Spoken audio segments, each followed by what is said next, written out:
Ilene and Gary described their book as, "Can you imagine living in Italy for one full year? This was the dream. This was the promise." After a roller coaster ride to obtain Italian citizenship, they achieved their goal and packed a bag, leaving family and friends to live in Italy during 2019. Writing as they traveled through various towns where they stayed and explored, they share their trials and tribulations as well as their laughter in this lighthearted book. They describe artful depictions of Italy's seducing charm, their experiences in daily life, Italy's cultural differences, and the well-known Italian zest for living.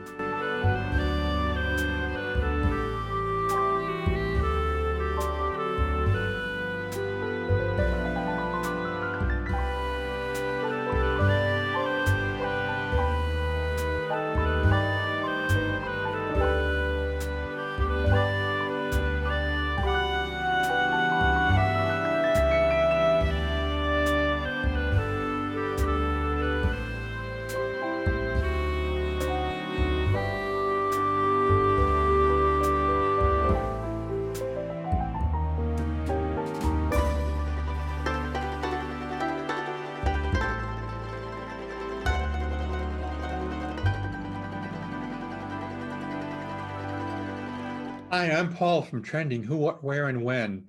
Today, I will be speaking with Ilene and Gary Modica about their book, Our Italian Journey.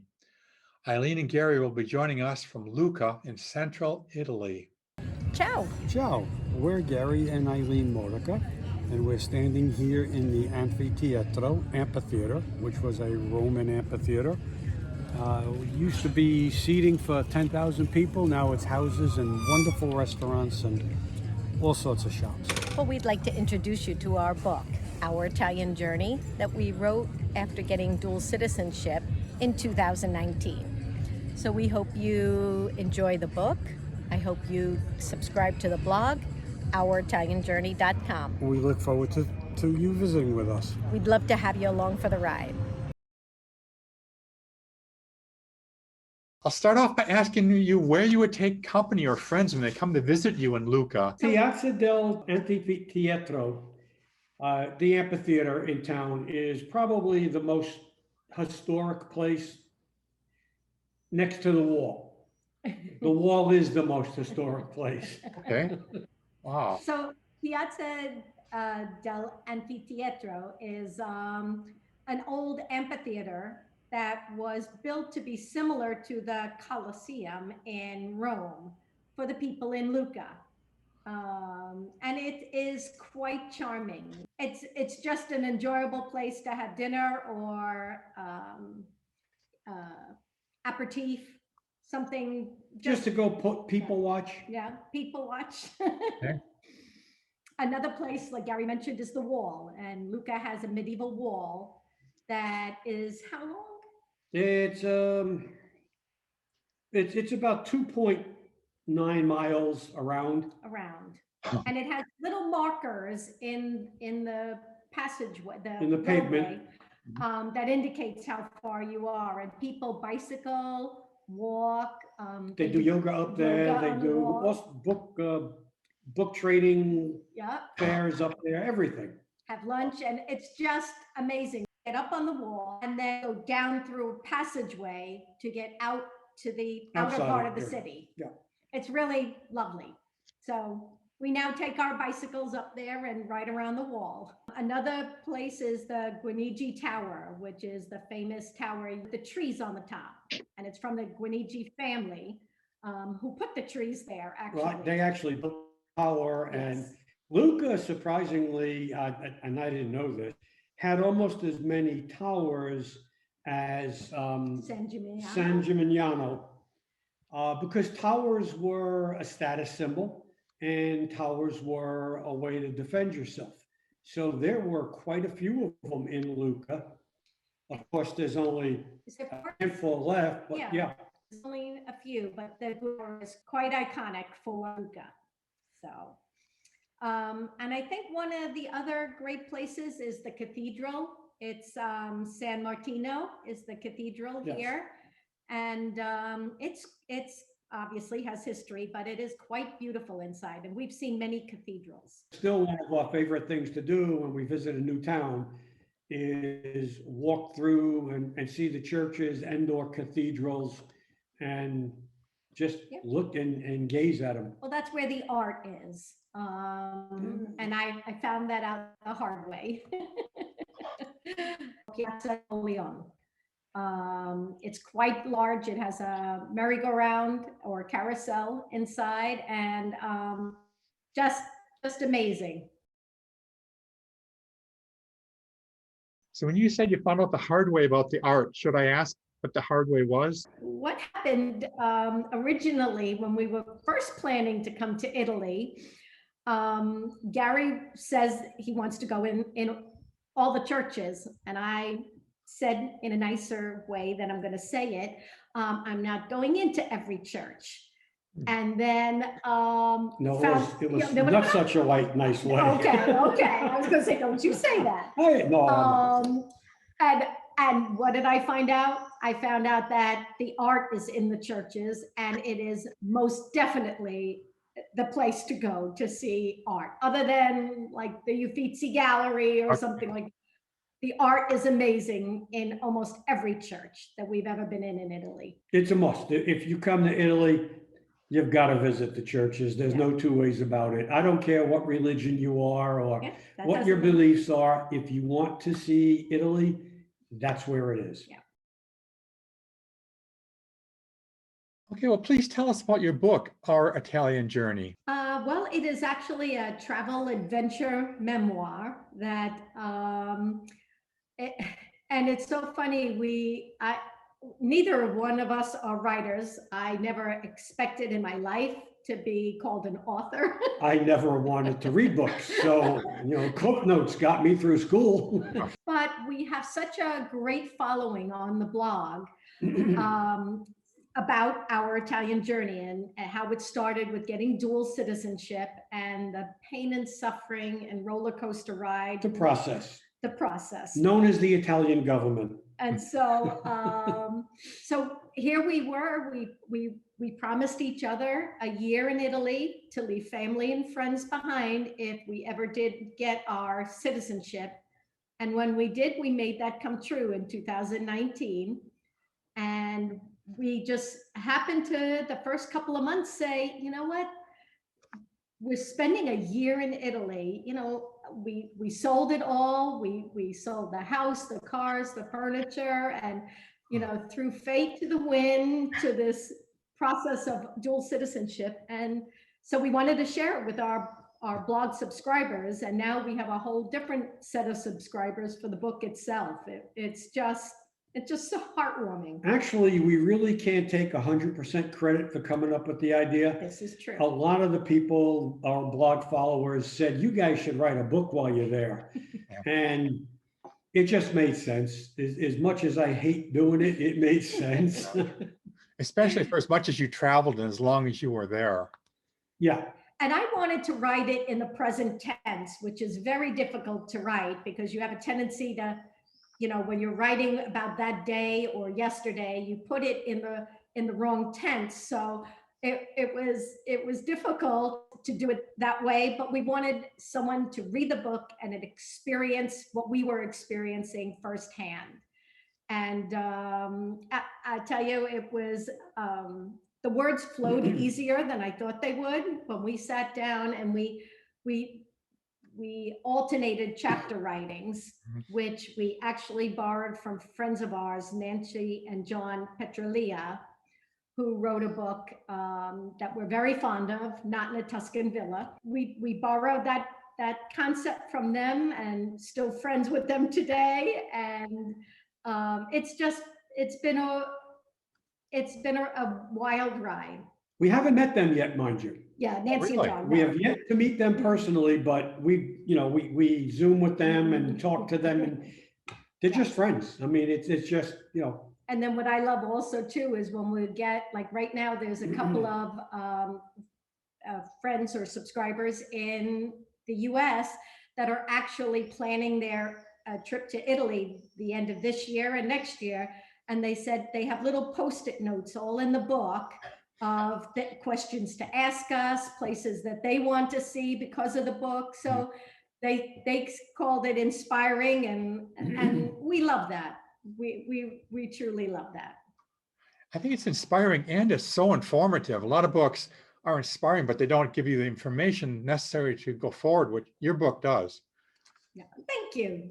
Yeah, well, we wanted it to be a little bit of everything, but and the reason why we included the pictures of the maps is because, I could talk about Alberobello, but you may not know where Alberobello is. And so right from the beginning, I knew I wanted to include some kind of map so that someone, when I'm talking about a certain town or a certain region, Umbria, Puglia, that somebody knows where we visited. So the maps were important to me to include. The most important event, I think, for us was going to Sicily and getting our Italian birth and marriage certificates in the town where Gary's grandfather was born. Oh, it's still emotional for me. the journey was, first off, finding somebody that can help me locate where my grandfather was born. And then for us to go to that town and pick up our paperwork, it made me feel like I came full circle. My grandfather came here, I went there. And the passage I'm going to read is on page 50. It's at the bottom. It shows, the picture in the book shows the lady at the Comune, Angelina. Okay. Spotter, who we still keep in contact with. Yep. And if you remember, if you've seen the picture Under the Tuscan Sun, where she's buying the house, and the pretty girl with all the bracelets stamping the heck out of the paperwork, well, that's what Angelina is doing in that picture. It echoed throughout the whole building. So go ahead. I think I would say I stand there with tears in my eyes and hug her, as does Ilene. Of course, Ilene takes pictures of the event as they unfold, and I'm glad she insisted on it. After more hugs and more double baci kisses, we leave the Comune. In my mind, my journey is finally over. I accomplished my goal, or should I say my dream. No matter how many times I read this, I still choke up. I brought my family's name back to Sicily, back to Lucca where it all started many, many years ago. Our names will forever be associated with this beautiful little town. Our names are in the record book. And to make this even more special, which it was my birthday. It was February 20th, 2019, that I finally got to step foot in the town where my grandfather was born. That's incredible. And that, I mean, I read, Ilene asked me, what passage do you want to read? And I knew it had to be something from Licodia. I knew it had to be something about that. And I swear, every time I read the book, and I do read it often, I choke up at that part because it meant that much to me. Quite a journey. Yeah, it was. It was more than a journey. Well, tell us about your efforts in acquiring Italian citizenship, dual citizenship. First off, I had to find somebody that could locate where my grandfather was born. because places like Ancestry and a few others put him in different places on Sicily. I knew it was Sicily, what town he was from, but she actually showed me the from the midwife with his name on it, and the date was correct, and the year was correct. Get a copy of his birth certificate, which I needed, all of my due diligence, and get all of my papers, and then you have certification, the county certification, and the state certification. So needless to say, it's not an easy job in New York. And then all those papers have to be translated, and you have to get apostils for each document. It's quite a process. And then the last and most important is, did my grandfather become an American citizen? And that you have to get through Homeland Security, and that took 6 months to get. Paperwork for us. When she called me and says, "We have the papers from Homeland Security, and your grandfather did not become a citizen. He stayed a resident legal alien."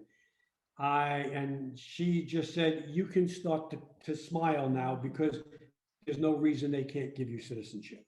And we were sure of that, but you have to prove it. I mean, it's not, the Italian government isn't going to take your word for it. So it was paperwork that we had to dig up in the 1940 census, and everything that we had to prove that he never became an American citizen, because that would have broken the bloodline. Unless my father was born before he became a citizen, then I still have a bloodline. But it's the rules. It's if you want to become an Italian citizen, I was gonna say. learn the regulations and learn bureaucracy, because this country is full of bureaucracy.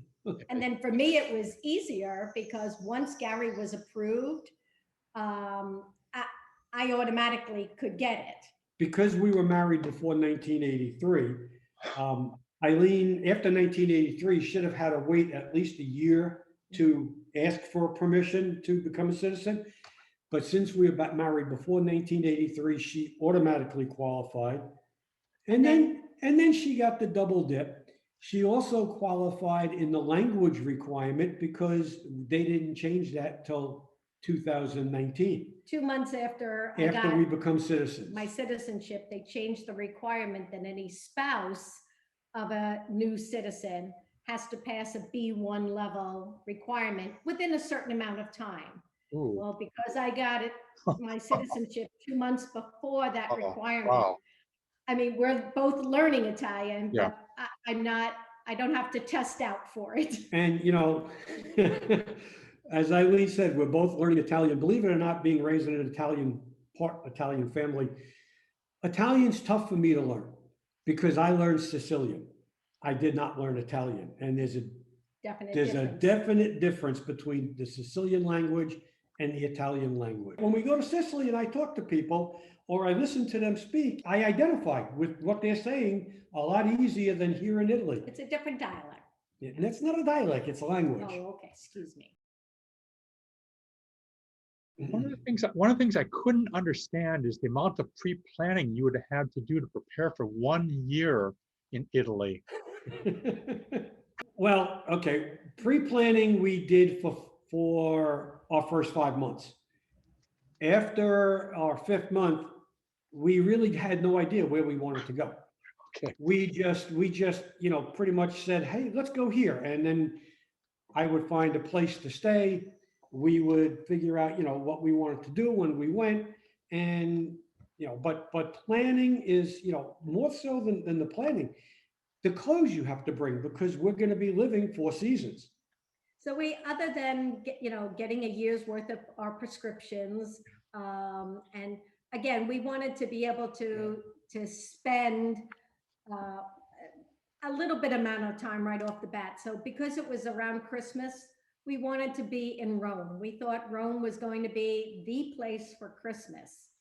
So we planned on 3 months in Rome because of Christmas. And lo and behold, that was not the place to see lights and be part of events. other than, you know, the lighting of the tree at the Vatican, that was quite nice. But Florence was the place to go for lights and the feeling of Christmas. So we did spend some time in Florence for Christmas, but what we would do is we would talk about, we'd have a home base and we talk about, all right, so wherever we are located on the map at the time, we didn't want to zigzag across the peninsula. So we were trying to be thrifty in our approach to where to go next. And we would talk about a month ahead of time and say, okay, we're here. Where do we want to go? You know, and we choose a place, and Gary's the best at finding apartments, and then he takes care of the travel arrangements. So he'd figure out by train, because that's the only way we travel, how to get there. Except on Sicily, we rent a car on Oh yeah, Sicily. yeah, that's yeah. But it worked out great because we knew that, you know, in Arezzo they have the giostra, and so if we could be in Arezzo in July during the giostra, why not? And see a medieval event and be part of it, which we were able to do. You figure out where you want to be, you look at what's around there that you want to see, the towns you want to visit, and then you make your plans. I mean, there's a lot to it. I'm making it sound simple, I know. Okay, let's find a place to live. Okay, we can go here, here, and here. We can do this, this, and this. And the trains are phenomenal. I mean, I can't take, you know, I can't take a car ride through Chianti on the train because it only goes to one of the towns in Chianti. But okay, so you limit it a little bit. So you rent the car for a day or two. But then you would get an apartment and then go out from the apartment and stay in different cities overnight, take the train back and forth. It's not as hard as people, I mean, a lot of people write us on the blog and tell us how afraid they are to travel in Italy. How could you do that? It's simple. It really is. Train travel is really, it's not like traveling in the United States. Yeah. Trains are different here. I wouldn't travel by train in the United States. I don't trust them as much as I trust the trains here. I know some people get the apartments, other people go from place to place by train, but to have an apartment and go place to place, I think that's ambitious. Well, we'd always come back. I mean, it was a home base.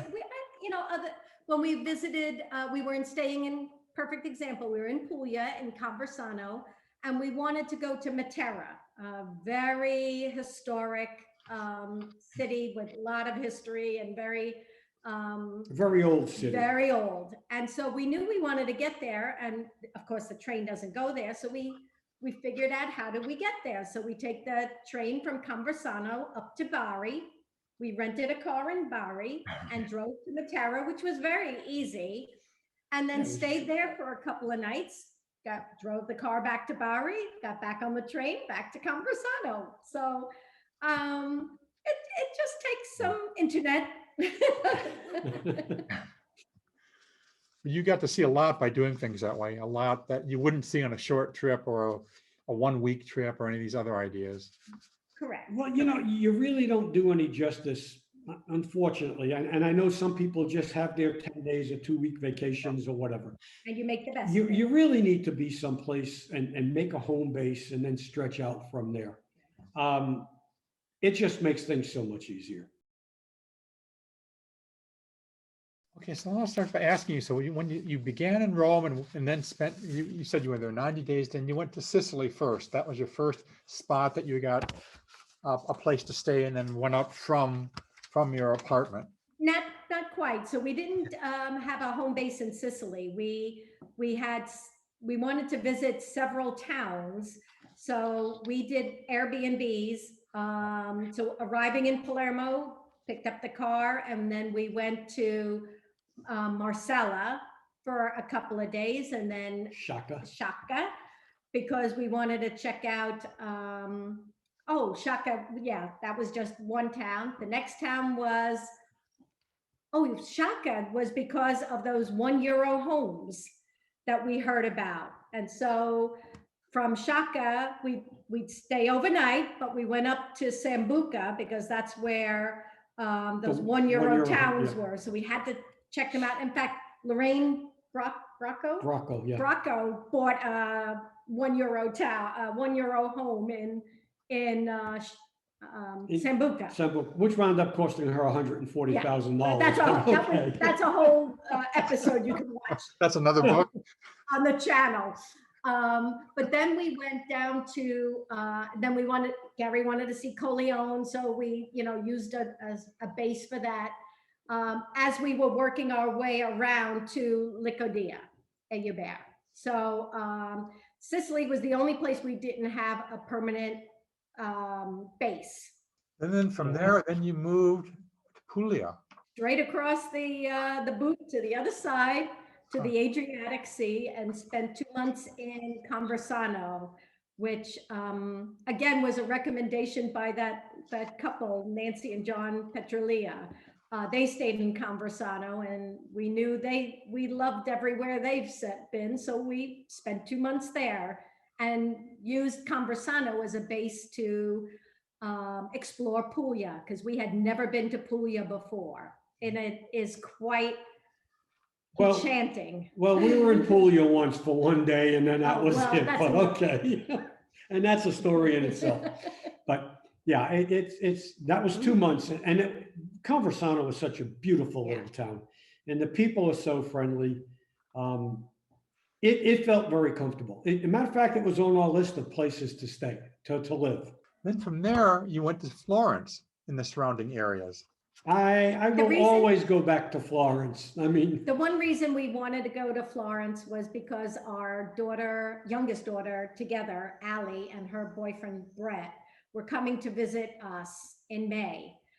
And for us, if you've never been to Italy, Florence is the first place you have to see. So because of their visit, that's why we went to Florence for May, because they came to visit us for 10 days and we wanted to show them a bit of Florence and Tuscany. That'd be a nice trip for them. You would be great tourist guides. You'd know where to go, where to take them, where to eat. It wasn't much downtime for them. It was sad. Well, with Brett, it's mostly food, so I knew all the places to take them for food. From there, your fourth spot, and I won't be able to say this correctly, Scafati. You said it perfect. Brava. There's nothing to see in Scafati. And it's so fun. There's nothing to do in Scafati. The reason we went there is we wanted to investigate Naples, that we had passed up on several other excursions to Italy. And we did not want to stay in Naples. Well, my first choice was Sorrento, but it was not in our budget.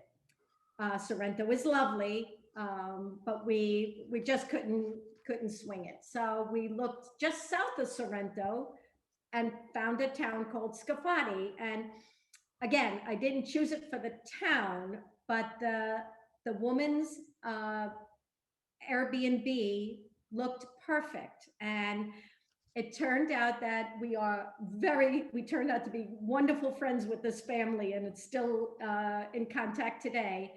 Yeah. The apartment, we never left it. It's the only town. We never went to a restaurant. We never participated in the evening Italian passeggiata. We didn't do any of that because there's nothing to do there. It's a little small rundown town. It's an old, worn town. But it was a great base to go to Capri. We went into Naples several times. We went to the Pompeii Amalfi Coast, we went down to Salerno, which we had never been before. Went into Sorrento several times. So it turned out to be a great base. Not for the town itself, but location.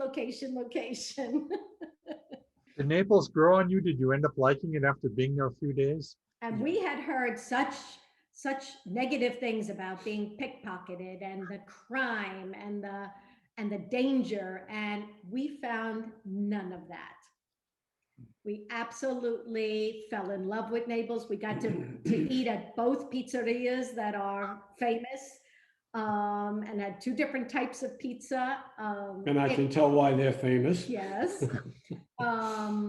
With laundry hanging across the streets like lights.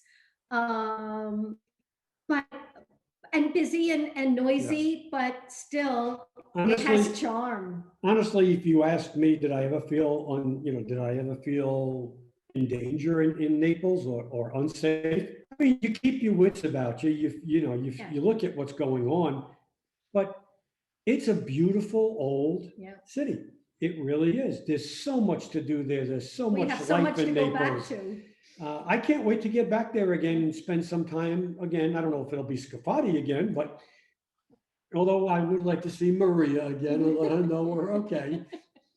She was our neighborhood watchdog, if you want. She was the watchwoman. She was a neighbor, and she was lovely. It was like she saw us go out. She sat outside till we came home, and then she went to bed. She It was was. our mother. So after your time there, you went to Umbria. Another area we had not really investigated, that wonderful small town with the inferrata of flowers that they carpet the street with designs once a year for the town, for the residents. They actually do drawings in the street made of flowers and material. It's, Spello is lovely and I would recommend it. We stayed 5 minutes away on the train. It was easy to get around, Yeah. still friendly people, plenty to do. It was a convenient, again, spot on the rail system. So we can do Assisi and we can do Perugia. Spalato and Perugia and a lot of other places. And again, like we said earlier, I look at the train line and I look at what's around there and then, is there enough for it to keep us busy? And yes, there is. So you must know the train system very well by now. Pretty good. You went to the Arezzo area. And that's in eastern Tuscany.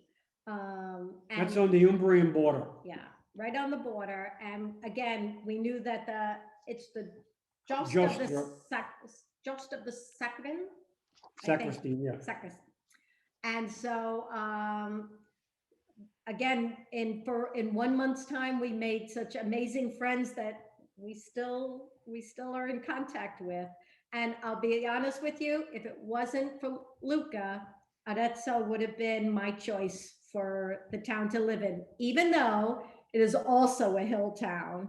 And even though the grocery store is at the bottom of the hill, it's just.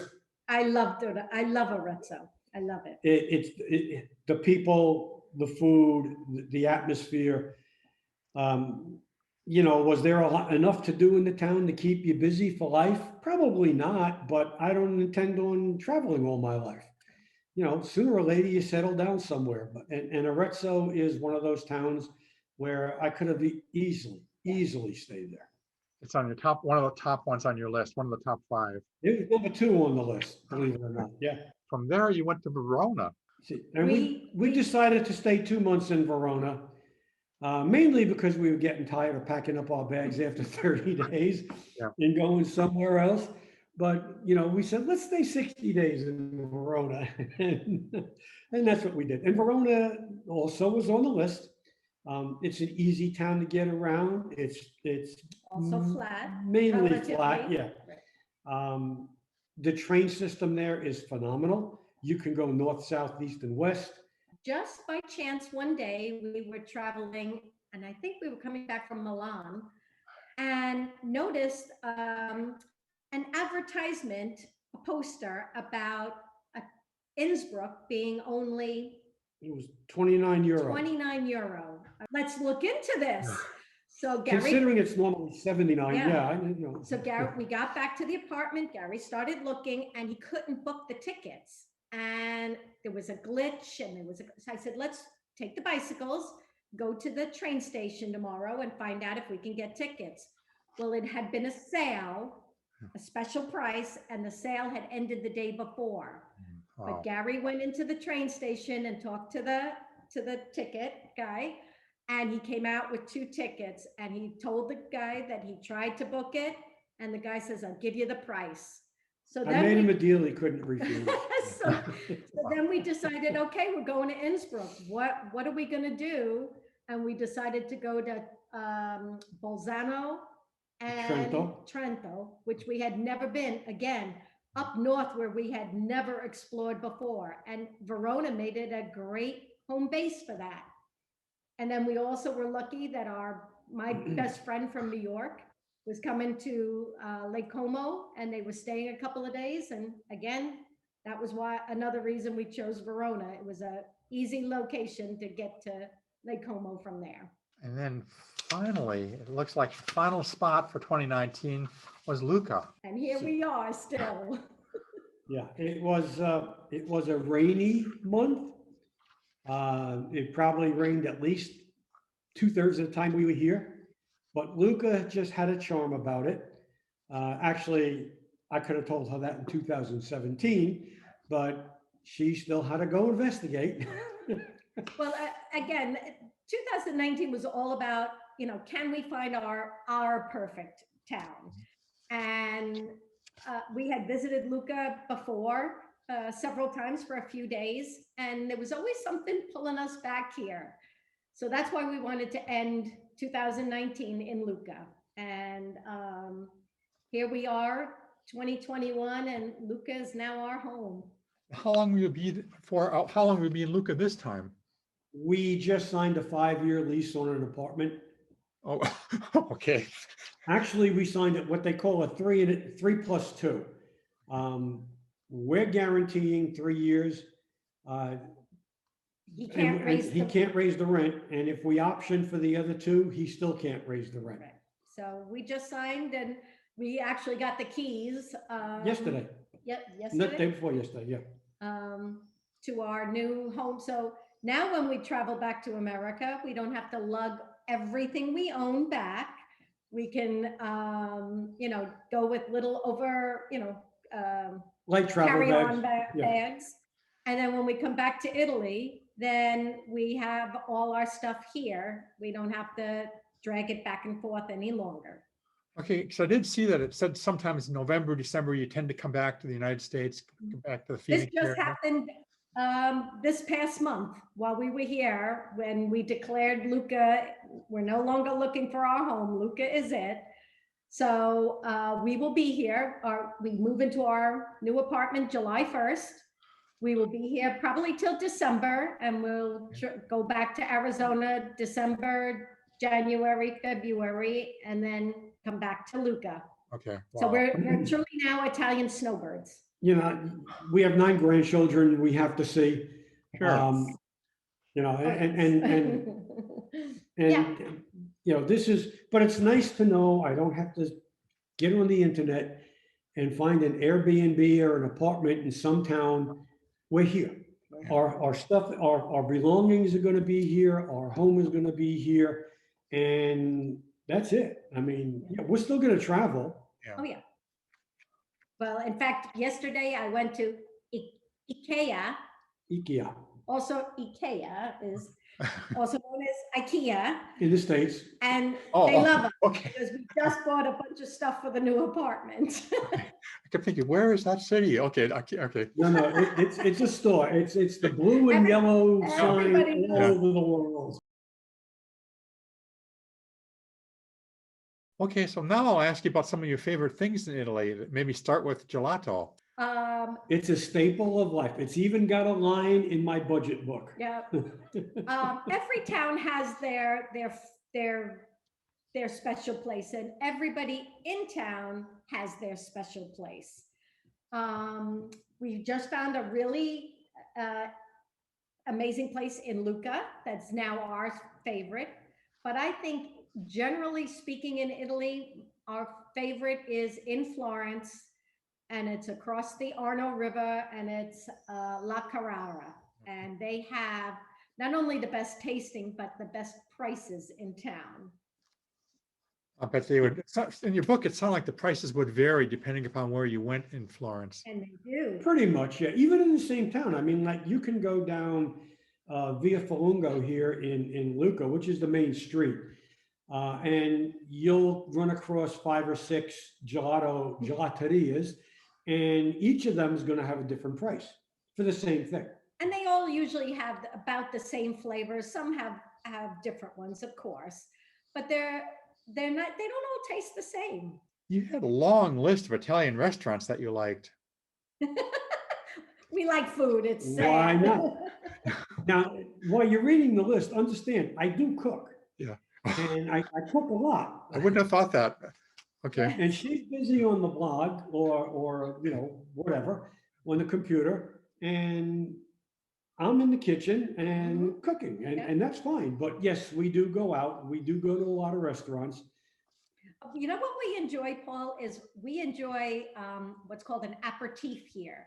So I prefer to eat bigger meal earlier in the day. I've learned to lighten up in the evening. And an aperitif is a cocktail or a glass of wine. In the summer, it's a spritz, Aperol, or Campari.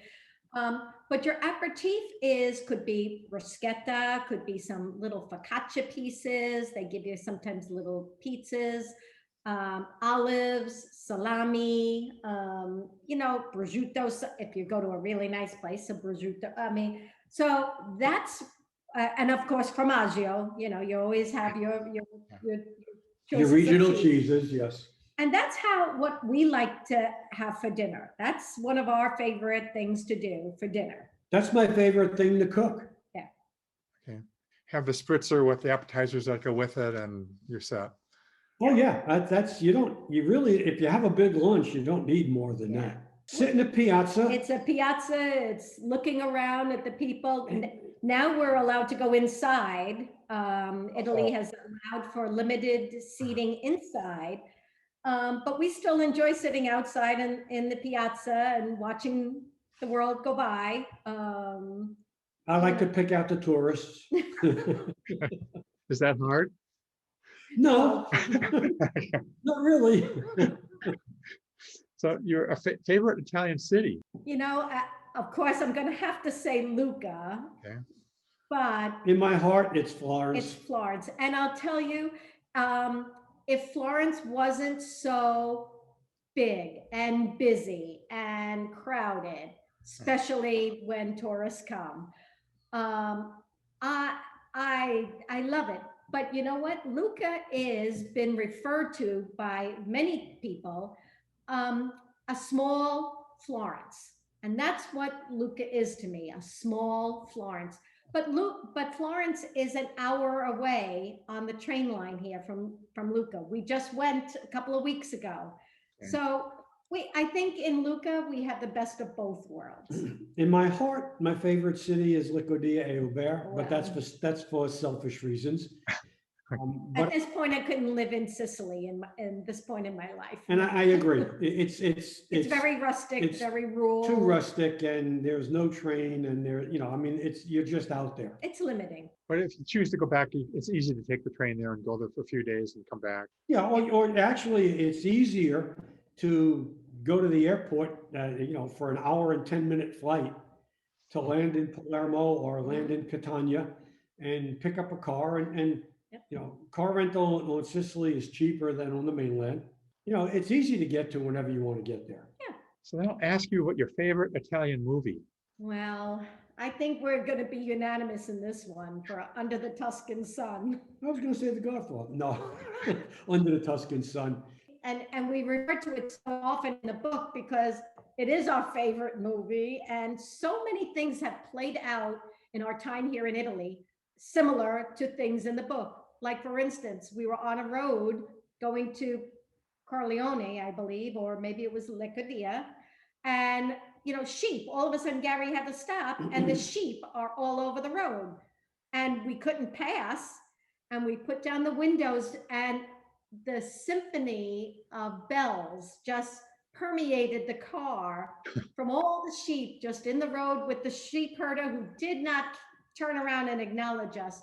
He was further up, and we had to just wait until they passed the fork in the road, and we were going this way. And so, that happened in the book, and when she stopped right in front of Bromasoli. So thank you, Frances Mays, for the story and the movie. We've lived kind of part of it. Yeah. And if you know me, I don't sit in traffic without some explicits coming out and frustration. I was totally relaxed, sitting there, just watching the sheep walk by. It was amazing. It really was amazing. It was one of those one of the moment experiences. You think you're partially more calmed down because of living in Italy? Oh, yes. Oh, yes. It's a Oh, yeah. calming experience. The hardest thing I have to overcome, and I still have to overcome it, is people walking in the streets. Italians walk in two speeds. It's slow and backwards. And you've got to understand that. And I have a little, I'm a New Yorker. I'm used to going through crowds, and um, it's just in my DNA. And I still got to get I still used pull to it it back a a little little bit, bit. But it is a much more relaxed atmosphere, enjoyable. enjoyable. I mean, like, today we're going to go out for an aperitif. You don't do that in the States. And spur of the moment. So Yeah. the other day we were outside, every third weekend in Lucca, there's an antique fair. And we happened to be walking around, and we didn't have plans for that day, but we ran into two couples that we met. One we met from the blog. And so the whole day became walking with them and shopping with them. We stopped for coffee, we stopped for a drink, and then you just go with the moment. And it was a beautiful day. We all enjoyed each other's company. And you probably do a lot more walking there too. oh, yes. Yeah. A lot more walking. Our pedometers on our phones go into overtime sometimes. And bicycling, we bought 2 bicycles, brand new bicycles. So if we don't walk, we bicycle to our language classes and to see friends, and Just around the wall. Just around the wall. And we're venturing outside the wall now to see. I mean, there's a whole world outside of the historic center of Lucca, and we've only just started exploring it. We never went outside the wall before. So now we're starting to venture out and see the countryside. That sounds so interesting. Wow. It is. It's amazing. It really is amazing. Sounds like you're really enjoying yourselves. So what's your favorite Italian opera? La Traviata. I'd agree. It's one of the more complex Italian operas to understand. But it's always been mine since the first time I saw it. I think I was about 15, 16 years old. But seeing it in Italy, and then seeing it in Verona in an outdoor state, in the arena, the outdoor stadium in Verona, just heightened everything. And that was special. Yeah. So It was now, a special moment. so we just found out recently that Lucca has an opera house, and Lucca has operas being performed, and I can't wait to see what they have. And your favorite Italian sports team? AC Milan. I've been an AC Milan fan ever since Silvio Berlusconi bought the team and started televising them in America. It's just, do I know a lot about other teams? No, not really. Do I want to know about other teams? No, not really. You've got I your have my favorite. team. Years of being no better than 7. So I am ecstatic. And your favorite Italian automobile? Yeah, Lamborghini. Okay. Alfa Romeo. Alfa Romeo will be my down to earth favorite automobile. Again, Brett and Allie were visiting us. They took us to a special day through Modena, and Brett actually bestowed Gary a gift of driving a Lamborghini through the Italian countryside for 15 minutes. And it was the highlight of his day. My ideal job would be when a Lamborghini gets built and comes off the line, somebody has to get in it, start it, and take it for a test drive.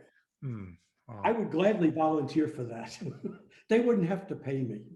Favorite Italian chapel, church, and Duomo? Wow, that's a tough one, Paul, I have to say.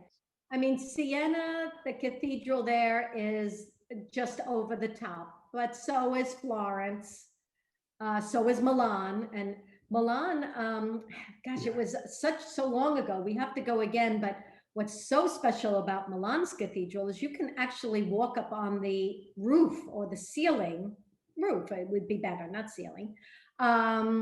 And the views from up there are spectacular, and you get to see the architecture right up close because you're climbing steps, and you know the gargoyles and that are right in your face. It's just spectacular. It's probably the most amazing Duomo, although the Duomo in Florence, I could never get enough of seeing it. I could never get tired of seeing it and hearing her bells. We did climb up into the dome once. Yes, we into climbed to the top of the Brunelleschi's dome. and that was quite spectacular. There are just so many that are equally as spectacular. There's, I mean, They each have a charm. They each have such, again, their shape may be similar, but the art inside is different. The floors are just works of art themselves. And so you really have to go and appreciate each one.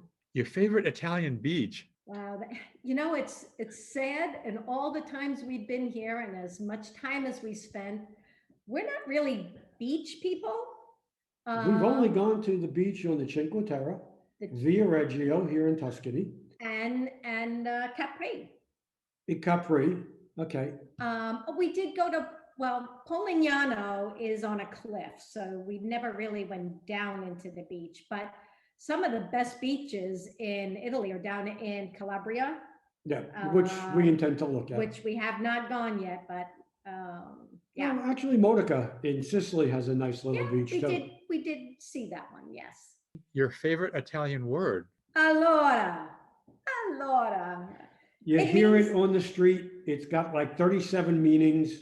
It's when you're trying to think of the word that you want to say, it's allora, and then you continue with your conversation after you've thought of it. That's my favorite word. I love it. I smile every time I hear my Italian teacher say it. I love it. I love that word. Then I would ask you about your favorite Italian pizza. Where would your favorite place to get pizza in Italy? Napoli. For sure. It was not only so inexpensive, but the taste was memorable.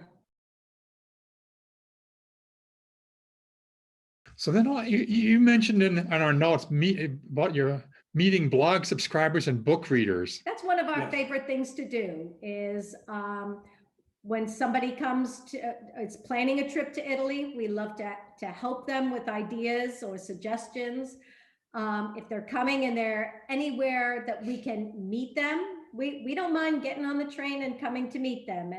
And in fact, two wonderful friends that we have now in America, we met here in Italy.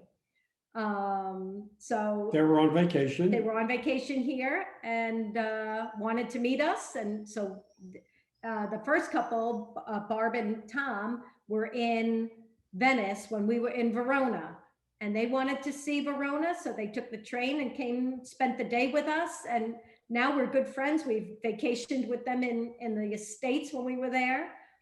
And another couple, Susan and Ed, we met here in Orvieto, only to come find out that they live 30 minutes from Gary's daughter in Peoria. And we have become best friends with them and have seen them so often while we're in Phoenix. So yes, that's one of our favorite things to do is to meet people. And we have a few that are coming in the near future. Yep. And we'll travel to see them, or if they want to travel to see us, that's perfectly all right. But it's what we like to do. You mentioned experiences with families also. One of my favorite experience, I had always wanted to spend a true Italian moment with a family by breaking bread and having dinner. And that actually came true in Scafati. And that, as funny as that town was probably our worst choice, it was one of our best memories. Yeah, because we would not have met Giuseppe We and his never family. would have met them. So here we are in Scafati, and our apartment owner tells us that he showed his parents our blog and they wanted to meet us. They didn't speak any English, but they wanted to meet us. So he picked us up at the train, drove us to his parents' house, and we spent the evening with this couple, Felice and Gilda, that just took our hearts. They showed us such kindness. Again, we tried speaking a little Italian. We were a little lost. Giuseppe, their son, would translate a bit, but we had the most amazing day with them. Then to come find out, Giuseppe, the apartment owner, wanted us to meet his sister who just opened a restaurant in Sorrento. You have to meet her. So we went to Sorrento the next day and met his sister in Sorrento at the restaurant. And again, this family just took us in, and again, we're still in contact with them. We hope to meet them in the next month here, and we're Facebook friends, and we just, that was one of my special moments. I always wanted to enjoy a real Italian meal and try and speak Italian. That sounds like a great experience. For me, it is definitely, I am more tolerant here. I'm at ease with myself. I can find it. Okay. In the States, I'm always a planner. I have everything planned. Everything has to be planned right down to the hour or the minute. And I don't do that here. I think I mentioned that we spur of the moment things happen, and it's more fun that way. I've learned to just go with it. I know a big thing for me was I never like to sit backwards in the train, and I've learned to just be comfortable with it. So, I mean, it's a silly thing, but I now can sit backwards without a problem. There's there's quite a few. I don't want to go into all of them. But I am different. I'm definitely different here. More tolerant, more patient with myself. Sometimes I gain a little bit more weight than I'd like, and I learn to embrace it. For me, that's what I would think that's part of it. Well, you never thought you'd feel as at home. Oh, no, anyway. I know that was one of them. Yeah, no matter what anybody asks me, I tell them the same thing. I have never felt more at home as I do when I'm in Italy. I came from the city. We moved to Long Island. We moved to Phoenix, Florida, Phoenix, Arizona. I feel more comfortable here than I do anywhere else. And if there was a way I could have my whole family here with me, I would do it. It's just the way it is. I mean, Italy is home to me. I can't say it any other way than that. Italy actually feels more at home to me than the country I was born in. Will we see Our Italian Journey as a movie or a Netflix series? And if we do, who would you want to play your part, Arlene? And Gary, who would you want to play your part? Well, for me, it's kind of easy because I would probably choose Diane Lane since she already has the experience. So, that I think that would probably be okay with me. If she's up to the role, playing it again, that's a man. I don't know. I would think somebody like Tom Selleck, who comes off as the patriarch of the family type role, and it would have to be somebody like that.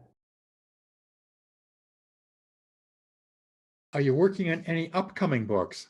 We do have an idea in mind. We have not started it yet. Well, I have. Okay. Just an idea, just a thought. So yes, we have so much encouragement from readers from the book and the blog that they love the way we tell a story. So I see one in the future.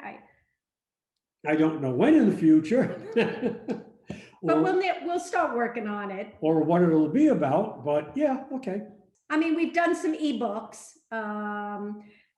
You know, so right now we have on the blog in a PDF version you can download, but it's also on Amazon and Barnes and Noble, Apple.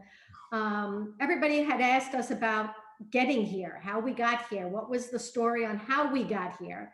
So we did a short 45-page short story ebook on our return to Italy during COVID.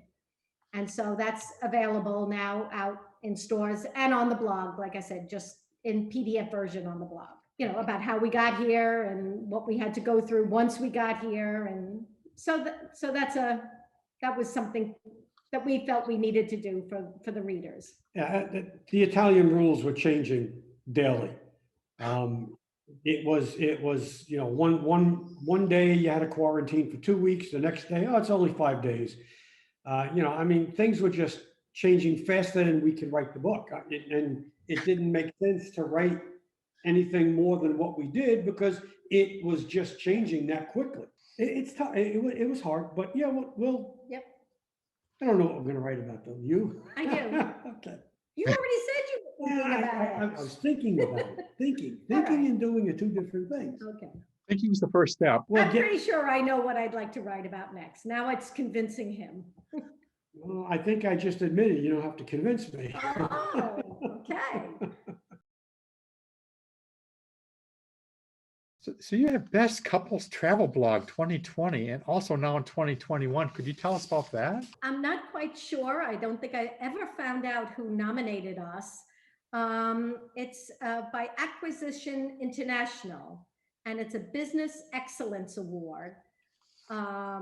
Again, you have to be nominated. I'm not sure who did for 2020. They never indicated, but they also just bestowed us recently for Best Couples Travel Blog 2021 also. And so that's been, you know, wonderful, of course, for the blog and everything. And then we just moved up. We were top 29 or 30, I think, in FeedSpot, which is a blogger, more blogging. It's more about blogging. And FeedSpot, we went from that number now to, I think I had mentioned to you 20, and we just looked and we're now up to 19. So, so that's another wonderful award to have. And we keep moving up on that particular spot. It depends on your content, how people rate your content, how valuable it is, how often you post. And also it has to do with your site, what do I say? It's your site rating. And so it's pretty awesome when you see your numbers go up. You've got top 3 Italian travel blogs with Vida Lingua. Yes, that's another travel spot that has bestowed us top 3. The gentleman was very kind and he said, I have never heard of anybody helping people like you do with questions as much as you do, or with dual citizenship. So he was quite impressed with that and gave us the top 3 billing on that one. A Leibster nomination 2018 also. Leibster has been around for quite a while. A fellow blogger has to nominate you. And, you know, it was a lovely experience. It's not a high prestigious award by any means, but it's always nice to be nominated by a fellow blogger and be acknowledged. And so that was very, very nice. And then in turn, you nominate someone else. So what advice would you have for new writers? I would say, just do it. Nike said that. I was just going to say, am I going to get in trouble for that? Disclaimer, please, Paul. Disclaimer on the bottom. You know, we were writers. Half the time I barely speak English correctly. So I would just say, if you have something you're passionate about, Do it. just try it. Yeah. You never know what door it will open and how It may affect somebody else. Again, the comments I get sometimes on Facebook or on the blog, thank you for writing this book. You made me think outside the box. You made me think that this is possible for our lives. You made me hope for something to achieve like this. You just never know, but you do have to be passionate about the subject. I'll give you that. Yeah. Without the passion, I don't think you could go through the process, because it's not an easy process either. It's for me, it's I want people to know about Italy. I want people to feel about Italy. I want people to understand what this country is all about and its history. And I'm a history buff. You want to know something about the Medici family? I'll tell you all about the Medici family. You want to know which family during the Renaissance killed this family and what the reason was? I'll tell you all about that. It's sharing our love for this it's country. sharing our love about Italy. It's history. You want history? It's here. Then did you write this as you went, or did you write it all? Okay, you went week by week, month by month. And then at the end, you put it all together. Oh, I'm 71. I don't think I would have remembered a lot of what I did. And we spent the rainy days inside, doing a lot of the writing. Some days when we'd come back from a trip, I'd sit and start. If it was my turn, it was my chapter to write about. And then, it just really fell together so well. I wanted to do it chronologically, so the maps would fit and people would know how we did it. I will say the new book will not be the same. We love doing the alternating chapters, so that style will stay the same, but it won't be a travel memoir. I think it'll be something different, but same style, because everybody seems to like our style. We're always open for emails with any questions. We love helping people with dual citizenship questions. That really falls with Gary mainly, but we're helping a couple of people right now in the process. It's heartwarming to meet people after talking to them, and they tell us, our information helped them. We love that. And we'll always be, I'm working on some travel planners right now to put on Amazon, different notebooks and things of sorts. We're always looking to help people with that. So we're always keep checking back with us. You never know. Travel planners, that's a good idea. I think that'd be a really useful thing that you would have a great experience in, that you could share with people. Well, I think that's the thing. A couple of times I had gone on to look at them, and the information wasn't relevant. They were pretty, some of them were very pretty, but it wasn't relative information. So a lot of people know my obsession with the Italian doors. I take pictures of doors. It's my obsession and passion. And so I just did a notebook, should be available on Amazon any day, just a lined notebook, but with the doors on the front. I want to start creating retail items that people can enjoy with our photographs. We're so thrilled that you and Lane found us, and, Yes. and we're honored, and we can't tell you how much we appreciate your time, and we love sharing our journey, and people like you help us a great share it. deal. Yeah.